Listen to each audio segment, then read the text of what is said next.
Brought to you by Palvi Agrico. पालवी ॲग्रिको, भारताचा पहिला AI तंत्रज्ञानावर आधारित B2B आणि B2C ई-कॉमर्स प्लॅटफॉर्म. शेतीसाठी जे काही लागणार थेट तुमच्या बांधावर पोहोचणार, मोबाईलच्या एका क्लिकवर.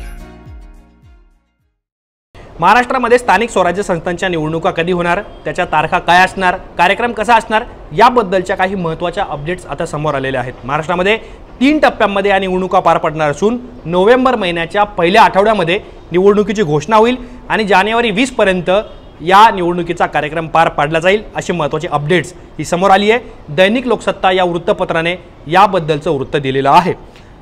जानेवारी अखेरपर्यंत या सगळ्या निवडणुका संपवण्याचे निर्देश एक प्रकारे सुप्रीम कोर्टाने दिलेले होते आणि त्यानंतर निवडणूक आयोग आणि राज्य सरकार यांच्या माध्यमातून तयारी आता सुरू आहे. पण 3 टप्प्यांमध्ये कुठल्या निवडणुका होणार आहेत, त्याचबरोबर घोषणा कधी होईल, मतदान कधीपर्यंत होऊ शकतं, सूत्रांची जी माहिती आहे आणि त्याचबरोबर आता सत्ताधारी आणि विरोधक कशा पद्धतीने एकमेकांवरती आरोप करतायत याच सगळ्या प्रश्नांची उत्तर आपल्याला या व्हिडिओच्या माध्यमातून समजून घ्यायचं आहे. नमस्कार, मी आतिक आणि मुंबई तकमध्ये तुम्हा सर्वांचं स्वागत आहे. तर सगळ्यात पहिला मुद्दा, 3 टप्प्यामध्ये कुठल्या निवडणूक होणार. तर पहिल्या टप्प्यामध्ये 247 नगरपालिका आणि 147 नगरपंचायती असतील. दुसऱ्या टप्प्यामध्ये 32 जिल्हा परिषदा आणि 336 पंचायत समित्या असतील आणि तिसऱ्या टप्प्यामध्ये म्हणजे अखेरच्या टप्प्यामध्ये 29 महानगरपालिकांच्या निवडणुकीचा कार्यक्रम हा पार पडणार आहे. पण पहिल्या टप्प्यातल्या निवडणुकींची घोषणा कधी होईल किंवा ती निवडणूक कधीपर्यंत पार पडू शकते, लोकसत्ताने जी बातमी दिली त्यानुसार नोव्हेंबरच्या पहिल्या आठवड्यामध्ये या निवडणुकीची घोषणा होऊ शकते आणि नगरपालिका आणि नगरपंचायत या पहिल्या टप्प्यातल्या निवडणुकीचं मतदान हे डिसेंबर महिन्यातल्या पहिल्या आठवड्यात होऊ शकतं असं समोर आलेलं आहे.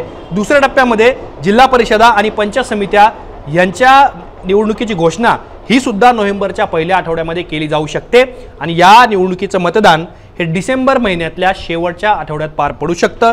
तिसऱ्या टप्प्यामध्ये महानगरपालिकेच्या निवडणुका होणार आहेत, ज्या महाराष्ट्रामध्ये 29 महानगरपालिका आहे. नोव्हेंबर महिन्याच्या पहिल्या आठवड्यामध्ये या महानगरपालिका निवडणुकीची घोषणा होऊ शकते, कार्यक्रम जाहीर होऊ शकतो आणि जानेवारी महिन्याच्या तिसऱ्या आठवड्यामध्ये म्हणजे मी ज्याप्रमाणे उल्लेख केला 20 जानेवारीच्या आधी या महानगरपालिकेच्या निवडणुकीचं मतदान जे आहे त्याची जी प्रक्रिया आहे ती जाहीर केली जाऊ शकते. आता सगळ्या 3 टप्प्यामध्ये एक गोष्ट कॉमन आहे की नोव्हेंबरच्या पहिल्या आठवड्यामध्ये महाराष्ट्रामधल्या सर्व स्थानिक स्वराज्य संस्थांच्या निवडणुकांची घोषणा होऊ शकते. पण ज्या टप्प्याने 3 टप्पे यामध्ये देण्यात आलेले आहेत लोकसत्ताच्या बातमीनुसार, त्या टप्प्यामध्ये निवडणुकीची मतदान प्रक्रिया असेल, अर्ज भरणे असेल, ती सगळी जी प्रक्रिया असते ती प्रक्रिया काही ठराविक वेळाने किंवा ठराविक तारखांप्रमाणे पार पाडली जाऊ शकते. नगरपंचायतीची निवडणूक ही डिसेंबरच्या पहिल्या आठवड्यामध्ये सांगितली गेली आहे. जिल्हा परिषदा पंचायत समिती ही डिसेंबरच्या शेवटच्या आठवड्यामध्ये आणि महानगरपालिका ही जानेवारीच्या पहिल्या आठवड्यामध्ये. म्हणजे जवळपास 15 ते 17 ते 20 दिवसांचं अंतर हे सगळ्या या निवडणुकीच्या प्रक्रियेमध्ये किंवा निवडणुकीच्या शेड्यूलमध्ये असणार आहे. सुप्रीम कोर्टाने जरी आदेश दिलेले असले तरी सुद्धा, निवडणूक आयोगाची तयारी असली तरी सुद्धा विरोधकांनी मात्र मतदार याद्यांमधल्या घोळाचा मुद्दा हा उचलून धरलेला आहे.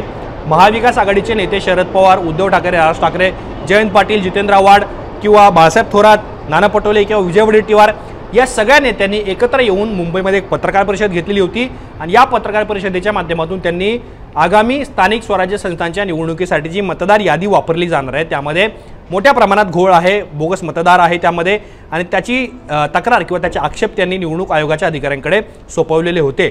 आज सुद्धा महाविकास आघाडीची एक मुंबईमध्ये शिवसेना भवनात पत्रकार परिषद आहे आणि त्या माध्यमातून पुढची रणनीती काय असेल, पुढचं पाऊल काय असेल हे सुद्धा स्पष्ट केलं जाणार आहे. पण हा आरोप विरोधकांचा आहे का, तर हा आरोप केवळ विरोधकांचा नाही आहे, तर आता सत्ताधारी आमदार सुद्धा बोगस मतदान झाल्याचे, मृत किंवा स्थलांतरित मतदारांची नावं कायम असल्याचे किंवा चुकीचे ॲड्रेस किंवा पत्ते, फोटो नसल्याचे अनेक आरोप करतायत.